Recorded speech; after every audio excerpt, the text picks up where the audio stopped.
Hello everyone, good afternoon, and thank you for joining us today for this FDA Learn and Key Skills webinar, which is making the most of mixed meetings. Your presenter today will be Katie Driver from Thinking Alliance, and I'm going to be your host. My name's Sue Hollywood Powell and I work at FDA. These webinars form part of the FDA member benefits package, and they're designed to support you through these very unusual times. For those of you who haven't used Crowdcast before, I'll just take you through how it works. On the right hand side there's a chat function, so Katie may ask for your comments as we go along. That's the area for you to pop your comments in and engage in a bit of a conversation as we go along. Below the screen here there's an ask a question box. That's for your more specific questions, and Katie's going to take those at the end of the broadcast. There's a refresher key, that's the half circle with the arrow in it. Should you find that you have a loss of connection or a loss of sound, just click on there and that should rectify things. But this broadcast is going to be recorded, and all the participants who are registered will receive a copy of that recording. So without further ado, I'll hand over to Katie. Thank you, Katie. Thank you, Sue, and welcome everybody, wherever it is that you're joining us from, whether or not you have snow or sleet or some other kind of stuff coming out of the sky. You're all very welcome. So in a quick introduction to myself, I am a former civil servant. I worked for 23 years in what's now Department for Work and Pensions and in the Department for Education. And for the last 7 years, I've been working as a trainer and a coach and a facilitator. And my goal is to help people to think well for themselves and to think well with other people. And very much in that vein of thinking well with other people comes, how do we actually handle these things we call meetings? And particularly, how are we going to deal with what will probably be increasingly the reality for us all, those meetings where we have a mixed attendance. And I don't know about your experience of life prior to COVID, if you can remember back that far, but certainly in my experience when I was working in the departments, we used to have the joys of the video link meeting where you'd go along to the video room and you'd kind of book it out, and there would be the screens up there. And then there were the spider phone meetings where some 2 or 3 poor souls were on the kind of crackly phone line. And I dare say that some of us will be going back to some of that in due course. But also now that we have been quite used to working virtually for many of us, that's become the thing that we've had to do. I suspect that we will find ourselves in different kinds of meetings where we will have people on laptops on screen. We won't have quite the same sort of formality as perhaps we did before of going to the video room and such like. So what I want to talk about today is how we're actually going to make the best of that mixed economy, that time when some of us are in a space together and some of us are joining virtually. So Sue, if you want to pop up the next slide, we've got 8 P's, 8 pointers to go through today. And there are some more P's along the way. I got a bit enthusiastic, shall we say. But I'd like to offer you 8 areas to think through and to ponder, so that when you get to that point of establishing a mixed meeting, you can make sure that it's much more likely to be successful and get the best thinking from the people in the whole room, whether it's a virtual room or the physical room. And it would be interesting just to find out from folks, if we go on to the next slide, Sue, whether some of you are already having mixed meetings. I know from some of my colleagues that obviously some people are going into departments, into offices. There is kind of core work to be done there. There are some systems that can't be accessed unless you're in the office, but otherwise other people may be joining meetings remotely. So if anyone would like to offer in the chat box just the broad sense of what kinds of meetings you might have been getting involved with, where you have people joining with a mixture of some in the room and some virtual, then please feel free to kind of pop that in the chat box, just so that we get a sense of, whether this is something that's happening for you at the moment, or are you being good, you're thinking about sort of anticipating a time in the future when we can get together in these rooms. So let me know what's your experience so far. Great, thank you. Yeah, so thank you, John. Yeah, fewer mixed meetings. Yes. Yeah, it's funny, as you say, oddly, because it was certainly my experience in working in Department for Education, my own team. We had people based in London, Darlington, Sheffield, Runcorn, and a home worker. So we routinely worked in a kind of blended way, though I realise now that we probably didn't do it as well as we could have done. And yeah, Sharon, your same experience sort of pre-pandemic. But yeah, most of you are working virtually. Thank you, colleagues, for those reflections. So I think these are going to be some pointers to bear in mind when we get through to the other side of where we are now. And you're going to be working probably with some people in a room together, and some people are going to be joining virtually, because I dare say we won't get to the point where everybody is back in the office all the time. We'll probably have some kind of blended approach. Thank you, Andrew. Yes, and interesting, a person in the office in your experience joining individually the same as everyone else. So at the moment, it feels like everyone's in the same place. Okay, so let's have a look at the first P, our first pointer, which is about, as ever, being really clear as to the purpose of your meeting. What is the point of having your meeting? Why are you gathering these people together? Oops, thanks. So in the room, because it's expensive, it's time consuming, and actually using people's time when you're in a meeting, it's time you could be doing something else. The economists would talk about the opportunity cost. So as ever, really, really important to think, what am I trying to achieve by bringing people together? And to bring a bit more focus to that question, are you bringing people together to share information? Are you bringing people together to discuss something, to get different perspectives? Are you bringing folks together to come to some kind of decision? Because each one of those requires a slightly different setup. And many of you will probably have meetings where you're actually trying to do a number of those things. One item might be an information sharing item. The next item, you might be trying to explore something that's come up. So it's important to be thinking, how can I use what I have so that I can address each of those kinds of bits of the meeting more effectively. And then I think the next question that's there on that slide is, what are your priorities?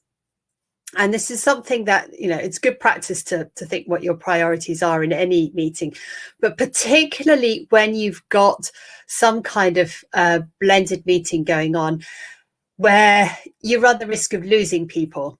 The connection gets cut, the Wi-Fi goes, the video just isn't cooperating.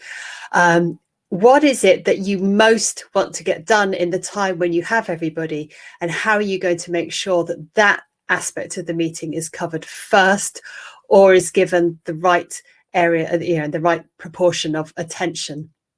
And actually, what you might want to think about there also is, what's your backup going to be? If you're halfway through an item and you've got 3 people in a room and you've got 4 people who've joined online and the Wi-Fi link dies, how long are you going to wait for people to rejoin? What are you going to kind of reschedule the meeting, or are you going to carry on with the people who can still be in there? It's no bad thing to actually think about that in advance, and perhaps to come to some kind of agreement between you as to how you're going to handle those kinds of hiccups, because they will happen. I mean, they're happening all the time with us at the moment. But negotiating your way through that is really important. And the final P on that slide is, it's also thinking about, what's your position on the items. It may be that it's your own meeting, but it may be that you are wanting to share some information or contribute to somebody else's meeting. And thinking about, what do I want to get across, and how am I best going to do that? Perhaps if I'm in the room and I've got colleagues joining on screen, or if I'm the person who's joining virtually, how am I going to make sure that I can express what I need to and take my position as well as I can? And also, how am I going to make sure I can listen and engage and understand where other people are coming from? So, getting that sense of that real purpose, I think it's important for every meeting, but even more so when you're going to have people in different places. So purpose leads us very quickly into preparation, which is our next P. Thank you, Sue. And here it's thinking about the people. Who are the people who have to be present so that you can have that information sharing conversation or the decision-making group, thinking really clearly, particularly because it might be clunky when you've got some in a room and some online. You don't want to have more people than you need. Equally, if it's quicker and more efficient for one piece of information to be shared to a number of different voices, then perhaps you want to gather more people together. So being really focused about who are the people that I actually need to have present is a really important part of that preparation. And then, as it says there, papers. I hope people have got into the habit of sharing papers sooner now that we've been working virtually, because I'm sure you found this. You've been trying to kind of join a meeting and you're trying to both look at the people in the meeting if everyone's on video, and you're probably looking at a document or two. It's really, really difficult to cope with that going on. And there's actually nothing worse, even in a meeting where everybody is around a table, than someone who tables a paper, because you're then grappling with, do I give my attention to the people in the room, or do I give my attention to this piece of paper that's in front of me? And it's even harder if some of the people are in the room and they've got a physical piece of paper that they can perhaps glance at, and some people are trying to kind of open the document, get it into the right format, figure out how they can share their screen and split their screen and all of that sort of stuff. So tabling papers is far from ideal at the best of times, but I think it's a real problem when people are in different spaces. So as far as possible, making sure people have got the information in advance so they can think about it. And that leads me to that third P on there, the sense of priming, of if there are particular people who you would really like to hear from, whether that's because they are typically quieter, but they've got something important to add, whether it's because they're joining for the first time and you really want to hear their perspective, perhaps they're an invited guest or whatever. Again, it's really good if you can take the time to prime those people in advance. Dare I say it, pick up the phone. We tended not to use the phone very much of late, but the phone is great to have a quick conversation, to say, so glad you're coming to the meeting tomorrow. I'd really like to hear your thoughts on how it's going in such and such local office, or what are your reflections from this department, or whatever it is that you want to hear. Because it will be, you're not able to give people the signals that you might otherwise be able to do. You can't look down the table at them and say, oh, Fred, would you like to say something on this? And it's also a little trickier to do it if you're virtual. So prime people in advance so they know if you want to hear from them, they can do that little bit of prep. And then the platform is the other kind of really crucial bit of the preparation. What platform are you going to use for the meeting? Is it going to be that there are 3 or 4 people, or 10 or whatever it is, in the meeting room, and then one person's got their laptop and they are then kind of displaying on their laptop the other people who have called in? Is everybody looking at their laptop and they're all seeing different screens? Are they all kind of on speaker view or gallery view? All of that sort of stuff.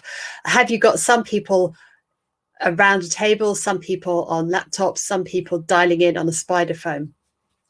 All of these things, the more platforms you have, the more complex it is, the more that gets in the way of people thinking well and contributing and listening and engaging. So I would argue for trying to have as few different platforms as possible, ideally simply the people in the room and then one other, because then it's a little bit easier to handle the mechanics of the conversation,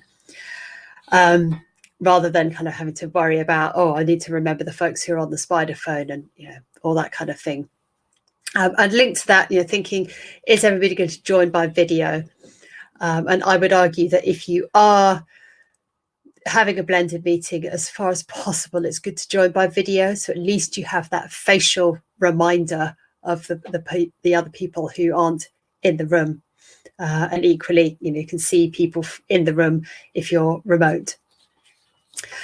So we thought about purpose, we thought about preparation, and then there are two things that are very closely linked. So if we go to the first of these, Sue, which is parity.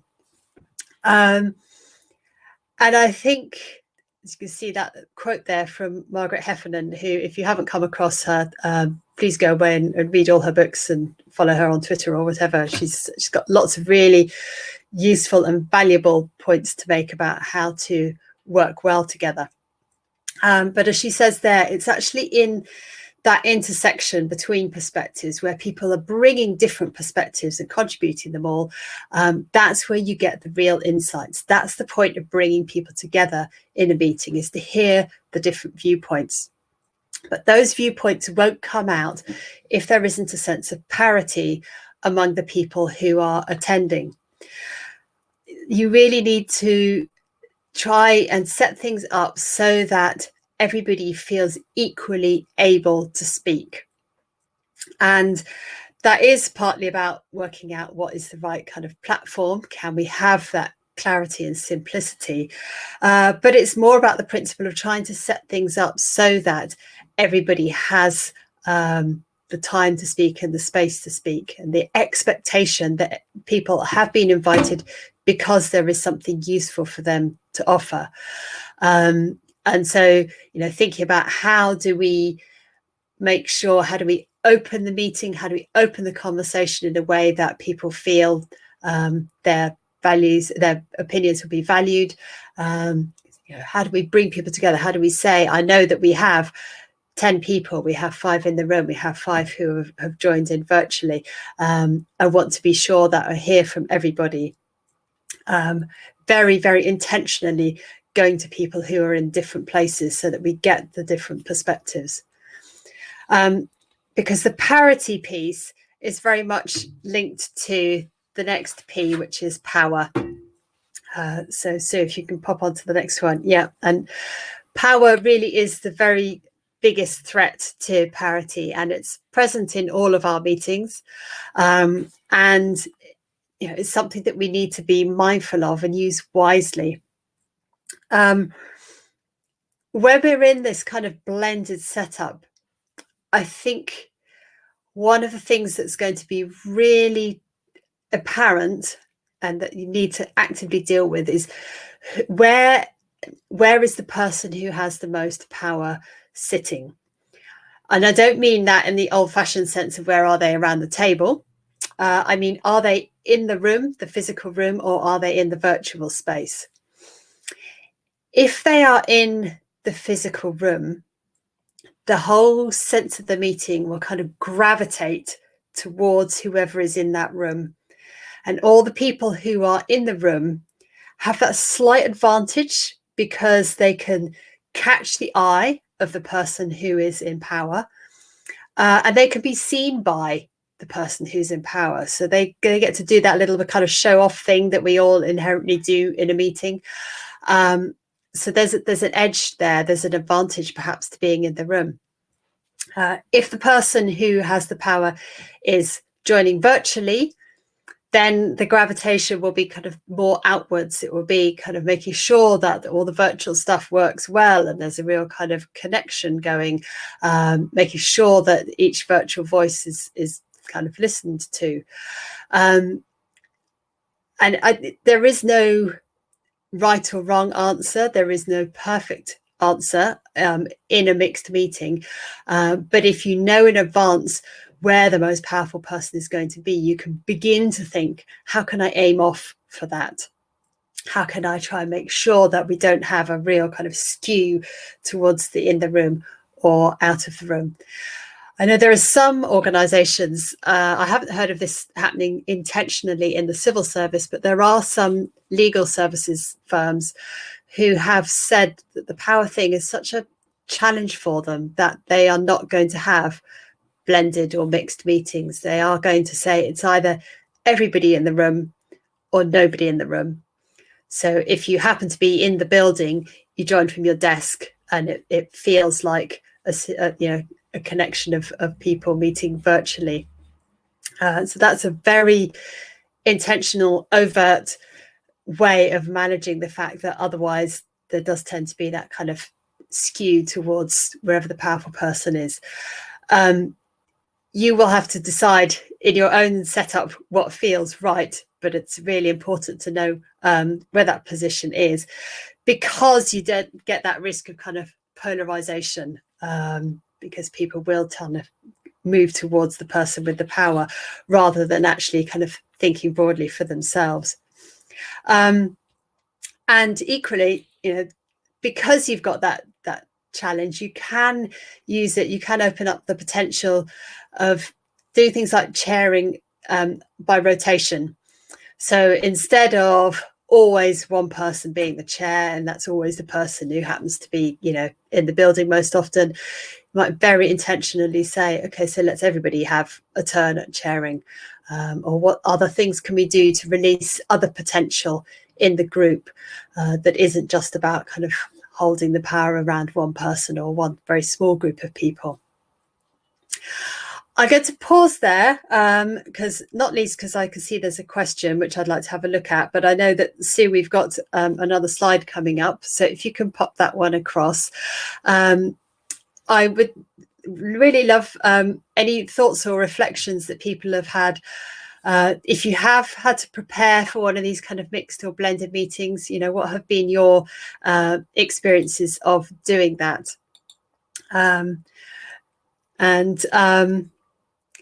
Yeah, Sharon, while people are thinking about that question, really good question. Sharon's asked about the etiquette of showing or not showing your face by video through the meeting, and that some people only show when they're speaking. I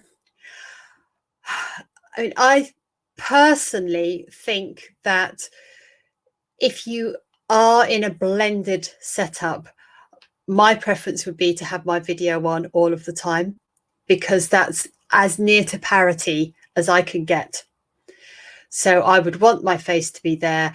And I have to say, I do find it deeply frustrating that MS Teams makes its own selection of who gets the kind of the big window and who gets the smaller windows. MS Teams doesn't have an automatic parity in the way that some other platforms do in terms of the size of the screen that you see for each person. But more broadly, I mean, I would think that it would be better to show your face in this kind of setup rather than to only show it when you're speaking, because what you're doing is, if your face is present even when you're not speaking, is you're still able to interact, you're still able to show your reaction to the conversation, and it's also, if you want to kind of smile or raise a point or anything like that, you're much more present, and it keeps your focus.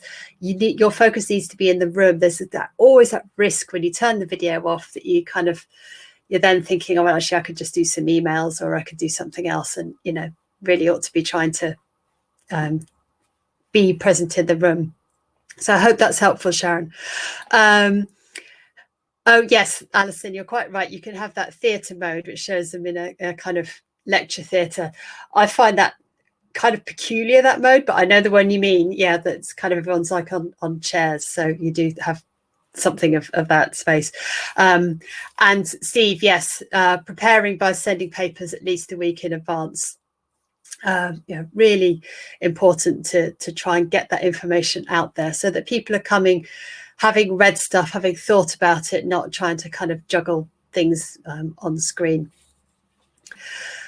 Super, thank you. Let's just check, because no, okay, I can check that I've answered that question. Okay, I will move on. to our next P. Sorry, turning my page too soon. The next thing is to, think about that kind of habit of distraction, to think about our presence in the meeting. Now, I don't know about you, but I have found myself, even though what I try and do is to try and be present for meetings, it is all too easy when you're joining virtually to think, oh, this item I'm not particularly interested in, so I'll just do some, check my emails or kind of finish off writing that paragraph that I've been trying to do all day. We've got distractions around us in our homes often anyway, whether it's the doorbell ringing or whatever. So there's a lot of distraction that we've got used to, and it's kind of become somewhat acceptable. And I would say that particularly in these blended meetings, it's really worth trying to get out of those bad habits, get into those better habits of how do I make sure that I've actually put my phone on silent, put it out of sight, because it does distract our thinking. Turning off those notifications, the pings and the pop-ups. I'm sure we've all been on meetings where someone hasn't gone on mute and you can hear all the pings and the dings and stuff, and it's like, ugh, I keep losing my train of thought because something goes ping, and then I'm thinking, is that my phone going ping or is that somebody else? So, as a courtesy to other people, if not for worrying about yourself, trying to turn all of those things off. And also thinking about how can I join with privacy, particularly if I've got all those other voices coming into the room. How do I protect that? If I'm working on the open plan, how do I make sure I've got my headphones on if I need to? Because having that presence is what's going to help us to overcome the challenges of seeing some people in a room, seeing some people online. So really trying to get to that sense of, actually, I'm here now for this meeting, for this conversation, and I'm going to put aside all of the other things.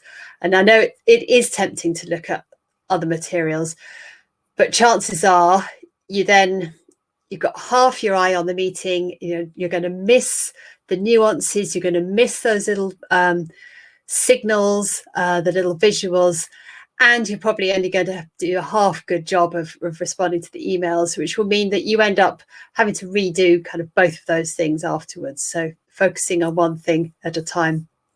And thank you, Ian. And just to say, Steve, absolutely reinforcing the point I made at the start, why are you having the meeting in the first place? Talk is cheap and price the meeting. If you add up the hourly rate for each person in the room, it's quite expensive quite quickly.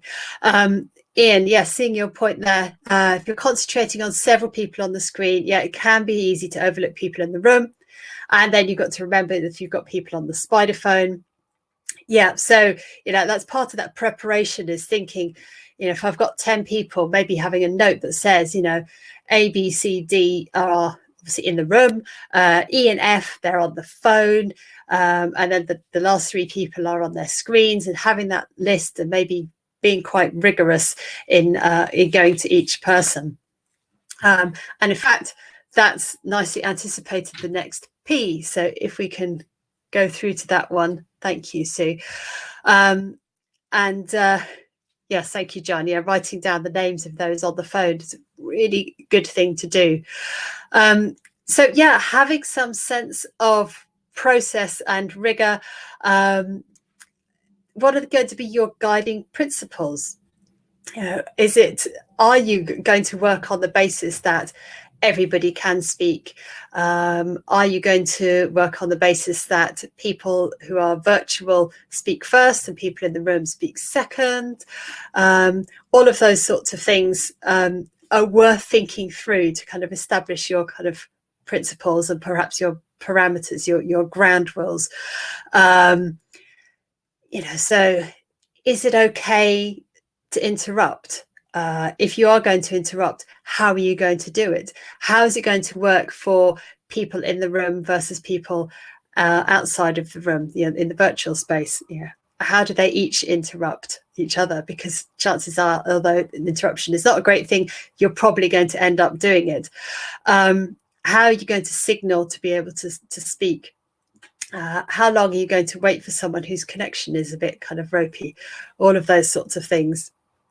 And Steve, yes, picking up your point, 8 trade unions recognised, and sometimes they all want their say. Absolutely, they all have members that they need to represent, positions that they need to put. And in those sorts of situations, and there are all sorts of formal meetings where you might have meetings with trade unions and stakeholders, it absolutely comes to this place of, what are we trying to do in our meeting? Are we trying to reiterate positions, or are we trying to move beyond positions? Are we trying to actually get to some kind of deeper discussion and resolution of a topic? What might be our principles in terms of sharing the airspace? How do we use things like rounds? I've spoken about rounds before, but of course some of you may not have been on those webinars. So a round is, if you've got, it works best for meetings with up to about 10 people. And you can share this in advance. You kind of draw a circle, a PowerPoint, or however it is you want to create a circle, and put people's names around it, rather like a table plan for a formal dinner or something like that. And where you need people to each say something, you say, let's do a round on this. And we'll say, we'll go clockwise from whoever speaks first. And we're going to take 10 minutes. And there are 10 people, so that's around about 1 minute each. So I need each person to be really succinct, and nobody speaks until it's their turn, and then they don't speak again until everyone has spoken. And it takes a bit of getting used to, because it's not habitually how we run our meetings, but it can be a very good way of making sure, on the one hand, that everyone says their piece and has the ability to be heard, but you're also continually reinforcing the need to be succinct and to say only the most important point rather than all of the points. And particularly when you've got the kind of blended setup, that can be nice to know that you go from, I don't know, Fred, who's in the room, and you go over to Jane, who's virtual, and then the next person is in the room. You could kind of do it so that you have a bit of back and forth. So having a little bit of formality, doing something like rounds can be, as I say, a way of sharing the space, but making sure that nobody dominates it either. The final P on this one is to make sure that actually there's a bit of an element of playfulness or perhaps experimentation. It's going to take a while to figure out what's your best setup for the particular group of people that you have and the particular dial-ins and actual spaces that you've got. So, being able to say, look, let's try this thing this week and see how it goes, and recognizing that things are a bit clunky, that people will miss connections and miss questions or whatever, and not make a big deal of it, keeping the spirit more in that kind of playful space can actually really help to then keep things flowing, keep people in the positive frame of mind that helps them to think well and contribute well. So let's move on. 2 more to go. And I'm just going to pause to give you a moment to read this quote from Daniel Goleman. And just in case there's anyone who can't see the slides, people's emotions are rarely put into words, and far more often they are expressed through other cues. And the key to intuiting another's feelings is the ability to read nonverbal channels, the tone of voice, the gesture, facial expressions, and the like. What I wanted to kind of say on here is that this points to the need more than ever to paint pictures for our colleagues. If there are, you know what it's like when you're in a room with people, there are 2 or 3 or 4 of you around a table, or 10 of you, however many it is, inevitably you see those facial expressions. You'll see someone roll their eyes. You'll see someone do a big sigh. You'll see someone kind of riffling through their papers. It's almost impossible to pick that up on from joining from video. So ideally what you want is someone in the room who'll say, oh, Jane, she's just rolled her eyes. Jane, have you got a problem with this point? Well, let us know what it is that you're worried about. But to kind of to paint the picture of what is going on in the room. And similarly, if you are joining virtually and perhaps your video isn't working so well, you might start a point by saying, oh, colleagues, I'm sitting here with my head in my hands because I'm really not sure how we're going to work this through. And painting that picture is so much more compelling and brings the space to life than kind of guessing or allowing the people in the room to have all the benefit of those visual signals while the people who aren't in the room don't get that. So there's the visual piece. I also wanted to say just a little bit about the verbal piece. And this is something I only picked up very recently. But as soon as I heard it, I thought, gosh, it's obvious that the tech that we use, how you're hearing me now, it is, in order to kind of work in terms of bandwidth, it's compressing my voice. So it's, my voice is going into my microphone, it's going into my laptop, and all sorts of amazing whizzy things I don't even begin to understand happen to get it to you. But in that process, it will flatten and compress and kind of move my voice more towards some kind of normal, whatever that is, space. So you lose some of the timbre, you lose some of the kind of expression in my voice. And that happens all the time to everybody who's in a meeting. So that means two things when you are trying to kind of gauge how things are going down. It means that when you hear the voices in the room, you're getting additional information that you cannot get from the virtual voices because they're being compressed and flattened. So you need to aim off for that. You need to make sure that just because someone sounds a bit flat, they aren't actually a bit flat. You need to remind yourself that they may be more animated than you think. And that, I think, puts the onus on the other people, if you're on the virtual end, to say, to label things a bit more, to say, I'm really excited about this, or I'm really frustrated about it, or, to label all the time. Again, it's painting the pictures that your voice cannot let you paint. And the final thing on this, and then I'd see I've got a couple of questions, I'll just double check what those are, is that when we look at an audience on screen, they often look a bit more flat. And if you've ever had the joy or some people love it, some people hate it, but you stand in a room and you're addressing an audience and your eye kind of falls on a few people, they know they've got the connection, so they kind of perk up and you can see that engagement. When you're talking to people who are virtual, they don't know for sure that you're looking at them, so they tend to be in that slightly kind of flat mode. So again, you may be looking at colleagues who are joining virtually and thinking, oh, are they all a bit bored or what's going on? Actually, they're doing just as much thinking as the people in the room, but because they're not getting those little kind of certain eye contact connections, they're not perking up in the way that the people in the room are. So there's a lot going on around the edges that we need to be very mindful of. And as I say, it keeps coming back to keep painting the picture. Paint your own picture for your colleagues of what you're thinking and seeing, and whether that's you contributing virtually or someone in the room who's almost kind of narrating what's going on in terms of the subtext for the meeting. I'm just going to pause, noticing Andrew's point on the process thing earlier, each person nominating who's going to speak next. And yeah, I think, as you say, relying on colleagues, not always nominating the same person. But yeah, I can see that would work really well. And actually, it's quite nice to have a bit of variety. I can see a few people would find that a bit unsettling not to know if they're next. So if I was going to do that, I might say, I'll say my piece, and when I finish, I'm going to ask Bev to say what she thinks next, so that Bev knows to listen up. But like a nice variant.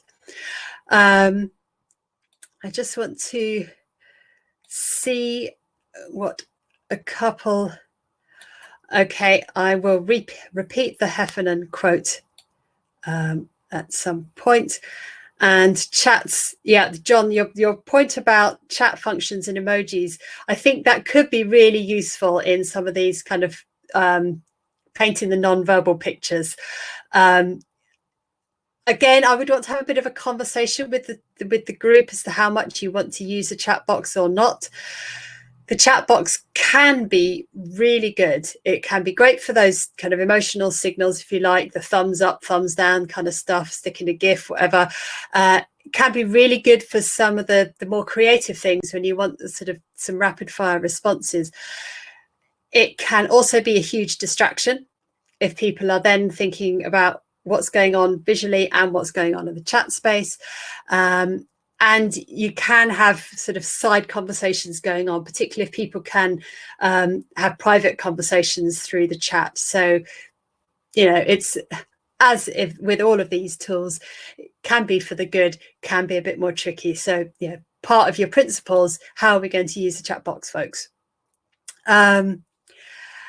Simon, just noticing your question about the awful pause when you share your laptop screen and then you want to switch back and forth.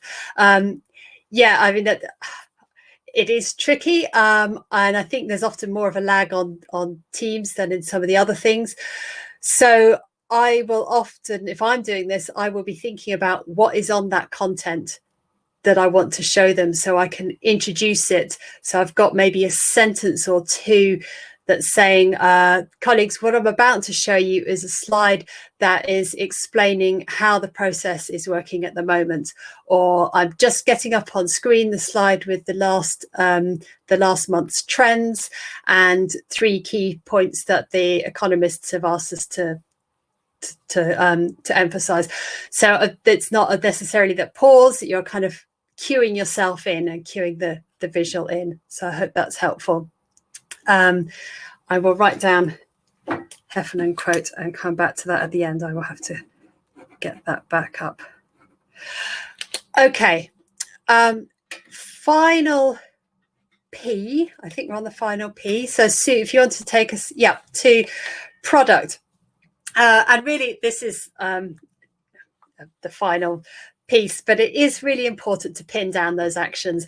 If you have actually managed to get everybody in some kind of hybrid mixed space and you have managed to agree or progress an issue, please don't put that to waste. Please don't negate all the time and effort that's gone. Pin down those actions. Be really clear, you know, X person is going to do Y thing by Z time. Sharing it in an email, whatever else it is that you need to do to follow that up so everyone does know what's agreed. And again, you know, it may not be as clear. If you've been listening in, you may have missed something that was harder to discern. So it just brings everybody back up to that space of parity. If everybody knows what was agreed, who's going to do what, all that, you know, the kind of the fundamentals. 2 others, though, that it's worth thinking about is it's also thinking, you know, what have we actually achieved here over and above agreeing that X is going to do Y? Have we achieved anything in terms of the relationship, you know, bringing teams together, anything like that? And what have we learned? So maybe we've learned that having people in the room and people on the spider phone and people on the video meant that nobody felt that they could contribute properly. So next time we're going to try and have just the meeting room and the spider phone, or just the meeting room and the video connection, the remote connection. Maybe we tried rounds and they didn't quite work for us, but we could see something else. So it goes back to that spirit of playfulness, of trying to consider what it is that we've picked up that worked and the things that we want to play with for next time. And yeah, so it's talking about the process as well as the outcome. So one final question for you, Sue, if you want to pop that up. And while you do that, I am going to go back through my slides that I've printed out here and get the Heffernan quote for the person who wanted it. So the Heffernan quote was, "In the intersection between perspectives, real insights can be gleaned." So in the intersection between perspectives, real insights can be gleaned. And you'll have a copy of the slides afterwards, so it should come up for you there as well. But I hope that's helpful having that for you now. So freshest thoughts. Thank you, Tutor Jack, for your contribution. Being more organised. Yeah, I think it does absolutely point to not letting things happen on the fly. It's so easy when you're all in an office together to just say, okay, folks, let's have a quick huddle, and you know, you find a blank space, which is, I know, something of a challenge. But anyway, you get together and you have that quick huddle, and everything, you know, happens or doesn't. You can't do that when you're working with a number of colleagues who are going to be dialing in or coming in remotely. So yeah, being more organized, being more kind of prepared, being more principled. I'm going to check and see if we've got another question. So another thought on Sharon, emojis. Great.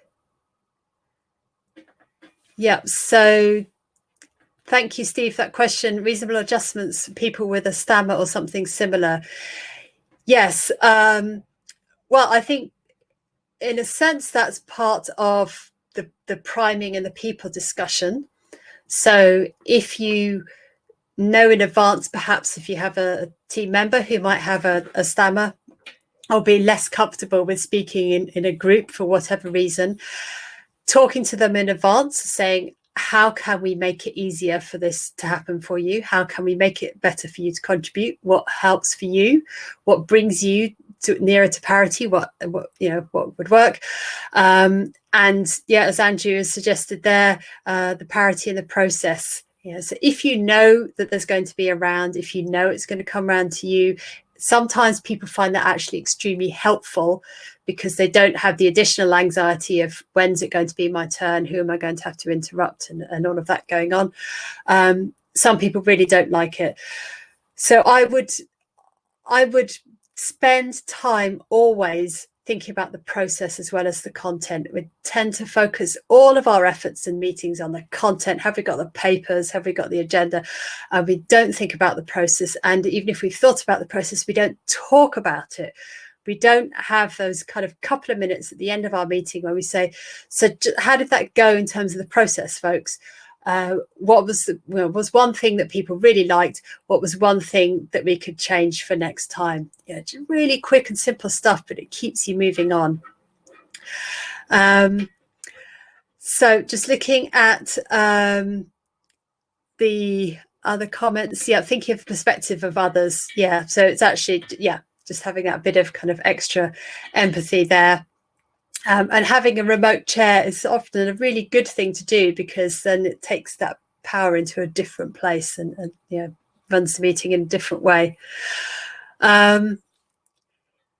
Yep. So great reflections from others. Just say, Tutor Jack, you get the slides, so you might need to talk to FDA about content.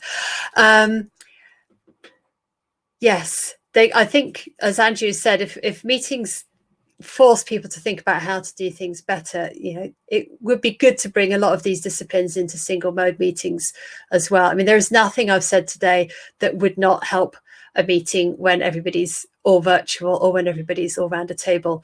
I think it's simply that when you're in a kind of half and half or part and part, it throws some of these things into quite a sharp perspective. Yes, and then yeah, Steve, good point about sometimes having that the space to reflect gets outweighed by the kind of overrun of agendas, and I think that's always a risk. And sometimes what you may need to do is to get to 5 minutes beforehand, and you know, if you have a really tight chairperson to say, yeah, 5 to the hour or whatever it is that you're finishing, say, we're going to stop the conversation here because I really want to be sure that we have 2 or 3 minutes at the end to talk about the process. But it is hard, but I think it really pays the dividends. If you think about how much time we spend in meetings if we never look at how to make them better, we never figure out how to use that time better. And we keep on having those kind of side conversations and the emails that fly around after a meeting that wasn't clear. So I personally think it's a really a valuable investment to spend those couple of minutes at the end or partway through, wherever it happens to fall, figuring out how can we keep doing better. And yeah, thank you, Linda, for increasing the tolerance and understanding about those remote interruptions. We're all experiencing them. And I think it just reminds us that actually real life goes on. Yeah, and that's as true when we're in the office as it is when we're out of the office. And it might actually help us to get out of that mindset that I know I've done in the past, and I see others still sometimes doing it, when you take off your normal person hat as you walk into the office and you put on your I'm a civil servant hat, and you forget to kind of sense check, would I actually, as a normal person, would I think this is okay, and would I do this way? And in a funny way, having these little interventions from kids and pets and whatever else is helping us to remember, actually, we're people, we're trying to do things for other people, and we're trying to get them right. And how can we think well together so that we can get them right? Okay, I think we're almost there. So, Sue, thank you. Just a reminder of the P's, and really over to you for thinking about afterwards. If there's one that's really jumped out at you, then choose that to focus on for your meetings over the next little while. It doesn't have to be for blended meetings, mixed meetings. It could be any kinds of conversations that you're having. Practice it, play with it, see where it takes you, talk about it with colleagues.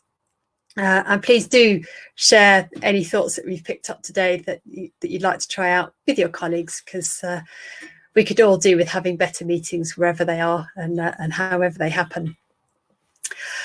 So I think that's us done today. I'm just going to double check the questions. I don't think we've got anything new. Nope. Sue, any final thoughts from you? Not really, other than to say how useful I found that, and I love the reminder as well that I agree with you with all the distractions that we've sort of come to understand. It does make you realise that we're all still sort of finding our way around this and doing the best that we can, So that's a very good point. But no, I've looked in the ask a question box as well, and there's nothing else in there. So I just want to say thank you, Katie, for a great presentation. Thank you all for joining us as well. We hope you found it useful, and please fill in the feedback form that we're going to send you, and you will be receiving the slides and any references that were in the presentation that are linked to that. So thanks again for joining. Enjoy the rest of your day and take care, everyone. Bye-bye. Great. Thanks. Bye, everyone.